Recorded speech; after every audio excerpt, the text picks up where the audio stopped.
Welcome to Step Up Your Studio, the podcast that will provide you with a blueprint for your continued success. And today's guest, we're so lucky to have this guy because he's running all over the world. Richard Hinds. Welcome, Richard. Director, choreographer, movement director, and proud to say he's our nephew too. So, Yes, all the accolades. all of those things in one package. So, Ricky, most recently you were the associate director and choreographer of the hit Titanic in the West End of London and Paris. You were the associate choreographer of Elf, both on Broadway and in the West End of London. He's also been associate choreographer of Come From Away on Broadway in Canada, Australia, the North American tour, you name it. He's been there setting it up. His credits go on and on and on. We don't have time to go through them, but go to his website because they're there. Apart from being extremely talented, he's wonderful to work with and loves what he does. Now you're living currently in London, and we're so thrilled, Rick, to have been able to pin you down for this because we know how crazy your schedule is. In fact, you just flew in from the States, so I know we're lucky to have you here. It's an honor to be here. I literally landed about 2.5 hours ago from America. I was opening a brand new version of Come From Away that I had been licensed to direct and choreograph, sort of re-envisioning the show 10 years later since from when we originally created it. This time working with actors that are also playing instruments in the show as well. So a Wow. kind of new take on the show. But thrilled to say we opened up at the Algonquin Playhouse in Maine to rave reviews, and now the show is just continuing its run there. Well, it's a continued success and it's a great show. And I think one of the most effective things about that show is there's no intermission. So it Mhm. really builds and builds and builds. So we loved it when we saw it. Well, I wanted to ask you, what really made you start dancing? Well, when your uncle and aunt are Dvalda and Sirico, I don't think you have a choice. I was telling somebody the other day, I actually don't ever remember my life with dance not being a part of it. I think you and Steve brought me into the studio when I was like 3 or 4 years old, and it Yeah. became family. And then dance just was a part of my life. I don't know that I know any other version of my life without it. And of course, being so close to New York City when we were growing up, the ability to go take classes in New York, as well as seeing Broadway shows and the Radio City Christmas Spectacular, amongst many other opportunities. It just was a part of my life from as long as I can remember. And we remember we would come back from performing in Europe, and Rick's grandmother, my mother-in-law and father-in-law, had a fireplace with a big, big sort of brick part to the bottom of it. And I remember you standing up on there. Steve had to shine a flashlight on you while you performed for us, and so we knew then, it was doomed. You were doomed to be in the family business. Exactly. You guys were stuck. Yeah. I mean, and all jokes aside, to have the knowledge of you and Steve in the family to actually teach everybody else around me how to support me and make that be a reality of a career. I think about a lot of young performers that don't necessarily know those steps or those paths that are available. But I was so fortunate to have you and Steve introducing me to all the right people, bringing me to all the right places. So when I made that transition into my professional career, it was quite seamless. Yes. Well, you were destined. I think the first time we saw you do that solo, I forget you were about 9 or 10, Rico Suave. I Uh, love dance. yes, I mean you did. And it's not something we really choose, is it? It chooses us. So. Exactly. But now you audition for all these shows that you do, and so what teachers who are training kids who are at that age where they're either going straight into professional career with dance or maybe after they've been through college, when they come to audition for you, what are you looking for, and how important is having that really great work ethic? Absolutely. I mean, I can tell you right now, Elf, which we did on Broadway last year, and then in London the 2 years before that, we are now doing a national tour of it this year. We are currently looking for dancers, and we have received 3,000 video submissions. I made a how to video teaching the performers the movement. They recorded themselves doing it, sent a little slate introducing themselves, talking a little bit, and I have been combing through those day after day after day. But I think the times have changed slightly from when I was growing up in terms of theater specifically, in the sense you can't get away with doing one thing anymore. I feel like growing up you could be a commercial dancer and do music videos or do tap shows, or you could sort of check a couple of boxes and have Right. a splendid career. And now what I'm looking for in all my shows is 100% versatility, and that's the singing, the dancing, the acting. Just in the Elf submission alone, there's a classic jazz piece, there's a tap piece, there is then a number that shows athleticism where they have to dance on their knees, because in the opening number the elves all dance on their knees. So teaching these dancers that you can't just do one thing. And I tell people too that take my class a lot, that they say how much they love my class, and they want to keep coming back. And I say, great, for every one of my classes you take, go take somebody else's class that you would never take before, to start to sharpen those skills in other art forms of dance, because that's needed no matter what direction you take. You look at music videos now, proper contemporary dance with technique and style. You look at Broadway, ballet musicals with point, precision, and you look at the Radio Exactly. City Yeah. Rockettes, technique, line, like you just got to do it all, or else your path gets just smaller and smaller and smaller of what your options are. In terms of work ethic, once I'm in the studio or creating and rehearsal, I mean, we can all smell that a mile away. Yeah. I want professionalism. I want performers that are gracious, that want to be there, want to learn, want to contribute into the creative process. But the most important thing is they want to be part of a team. They are Right. not there to be the soloist. They are there to be part of a team, because it doesn't matter what art, style of art of dance you go into, you're always part of a team. You may be the only one on stage dancing, but there's still a costume designer, a wig designer, a videographer. There's still that team around you. So having those skills, and whether those dancers go on to be professional dancers or not, that's a skill set they'll take with them for life.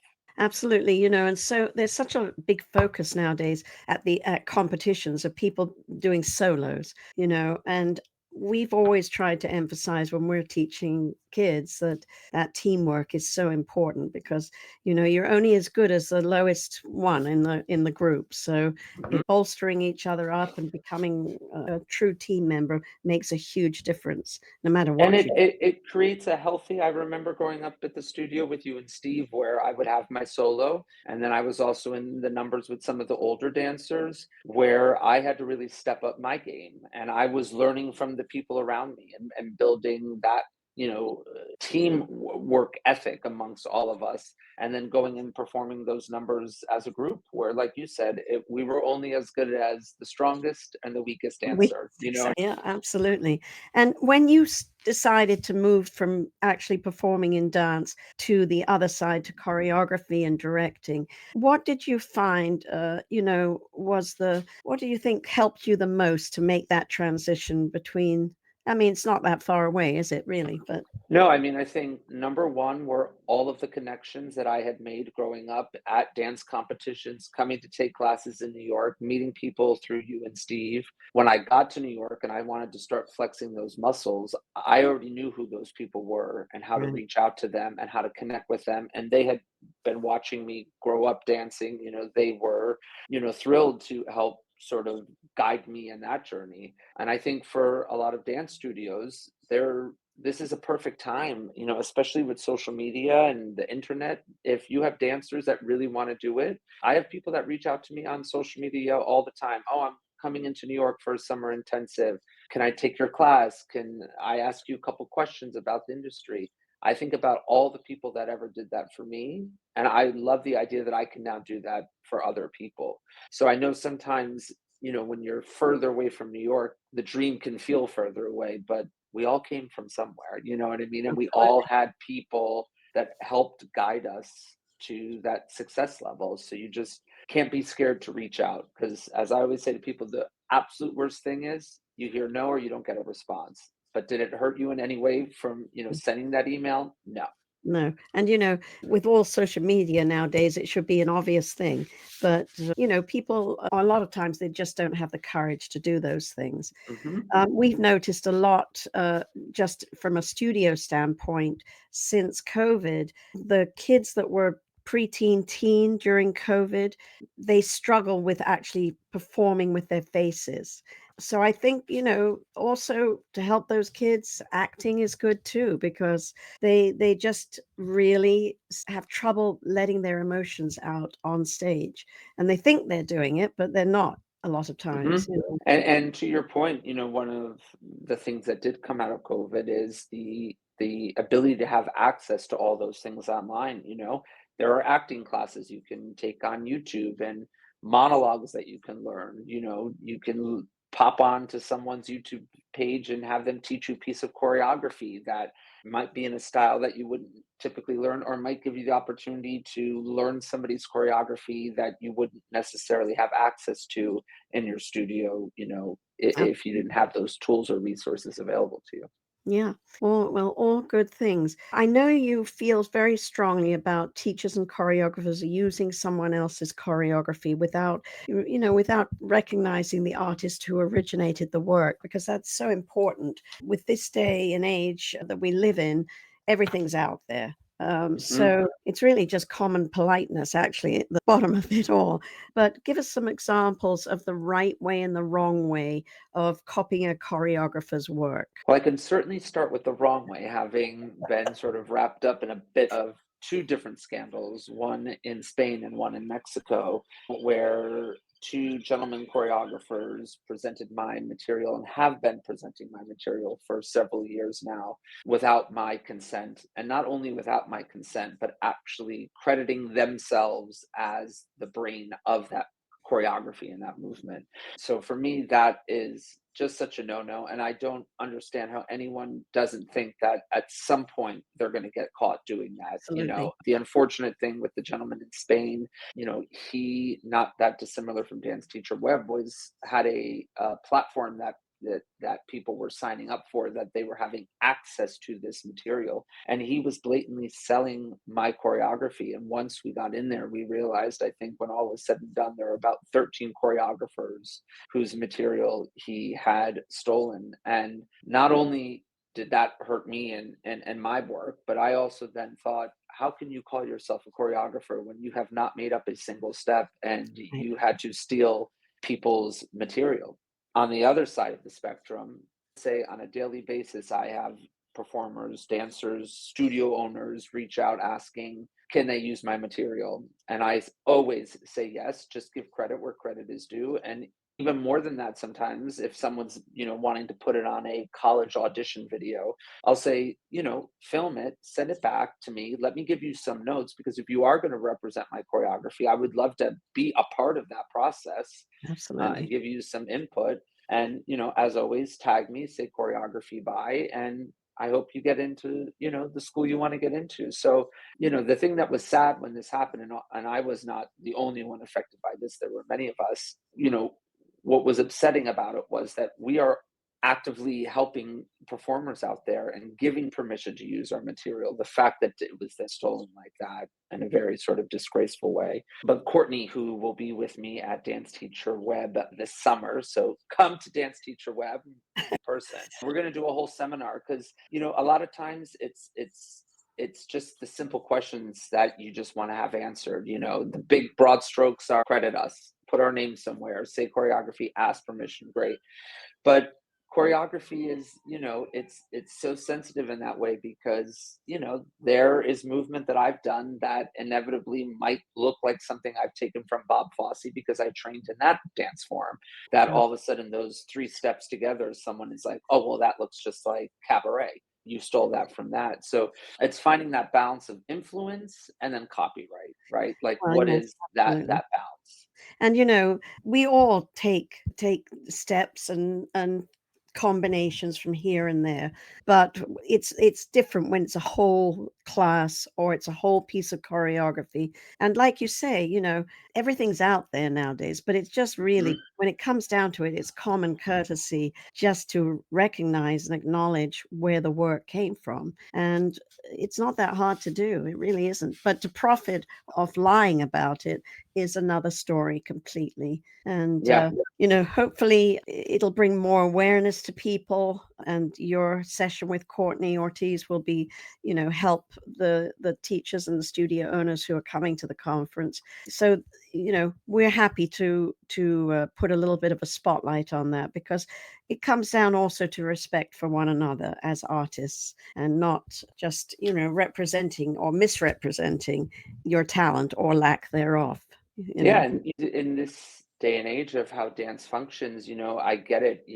The students, the teachers, you're going to these conferences all throughout the country all year. You're learning this material. Your dancer looks amazing looking, doing this material. What are then the steps to sort of show off that material, and just those sort of simple fundamental things that make it appropriate to put, somebody else's choreography online. Well, we're really looking forward to seeing you at the conference. And tell everybody a little bit about what's coming up, because you're only going to be at the conference for 2 days, because it's a hit and run. One of the we pack the classes in there for you. And I'm grateful, and I'm actually going to be there for my birthday, which is thrilling because of all I my know. years of coming to the conference, that's never happened. But I am sneaking out a little early to head to St. Louis, Missouri, to one of a very prestigious theater that I'm beyond thrilled to have the opportunity to choreograph at this summer. But it's called the Muni Theater, and I'm choreographing a production of La Call, which is very different from Come From Away. And I think the theater holds something like 11,000 people. We rehearse for about 3 weeks, and then the show runs every night for a week. And this theater is notoriously known for bringing in people from all over the world. Their shows Yeah. are sold out every night, and we're just a small part of that season. I think they have 4 or 5 other shows that will be seen over the summer as well. So thrilled to be able to add my name to a long list of incredible choreographers that I look up to, that have had the opportunity to choreograph on the Well, stage. And just like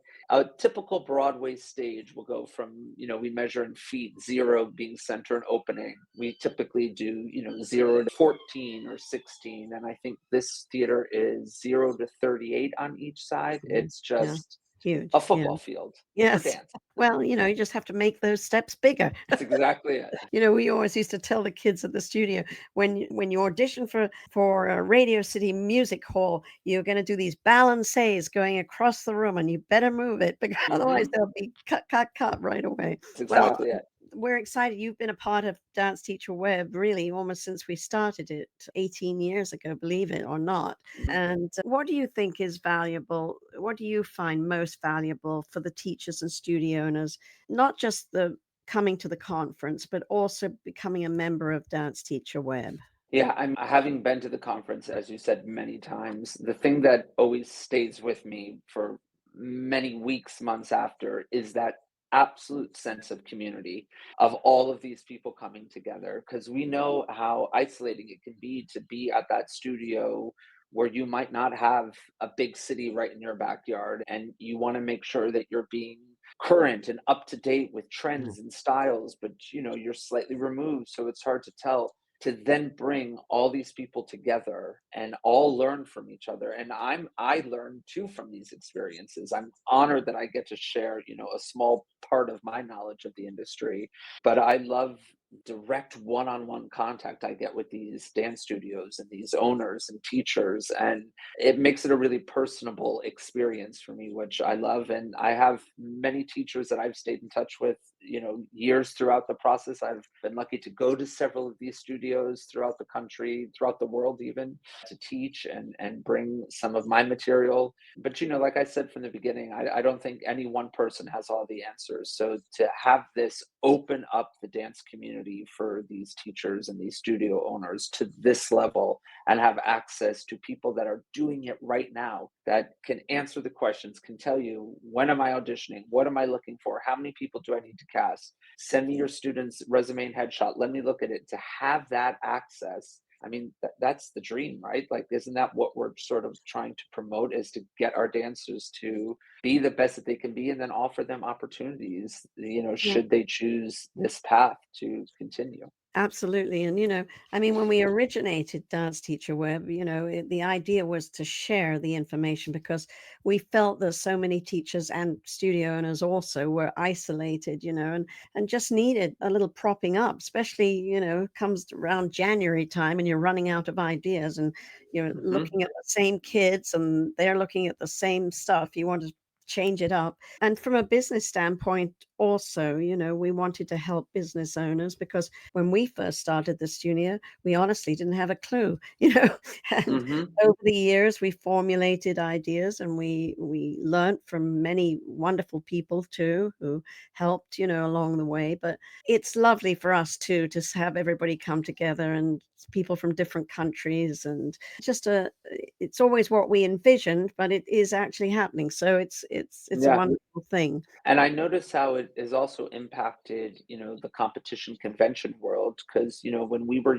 younger, or when I was younger growing up in the studios, you would get to these conventions and competitions, and, the idea of competitiveness is sort of brought right into the spotlight. That's why you're there, right? You want to win the title, but you don't know who anybody else really is there. What I love now is I go to these competitions and these conventions and I see these studio owners and teachers reuniting and introducing their schools to each other. And I'm like, it sort of takes all of that pressure off of it and really makes Yeah. it be about a community building experience where, I think we can get a bit seduced by the trophies and the medals, but really it's a learning exercise for everybody, and we're supporting the highest scores and the lowest scores, and everything in between. So I love now when I go to these competitions and I see these studios reuniting and these owners, and I feel like it really has built that community that we keep Right. talking about.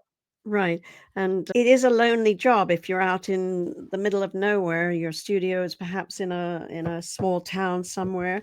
Hmm. You're very valuable to that community always because dance brings, you know, life to a community really. But yeah, so that we've always felt very strongly about that, and it is, you're right, it is nice to see when you go to competitions that people actually aren't trying to stab each other in the back, so to speak. Yeah. Yeah. That they actually can converse and be happy to see one another and be happy to compete against each other because it doesn't have to be awful competition. It can be very wonderful, Yeah. and And empowering and supportive and absolutely, yes, all those all things. those things. So, we're here we are, and you're gonna be coming back to the States soon, so we're looking forward to that. We'll have to have at least Me a too. dinner, Birthday party a birthday party. at the In Peartallen Casino. Everyone's invited. Yes. Well, we'll definitely be celebrating with you, and, we wish you lots of luck as always, and we love you, of course. Thank you. I love you both, and I will see you all very soon. We will, and thanks, Rick, so much for joining us today. Thank you. Thank you. Bye, everybody.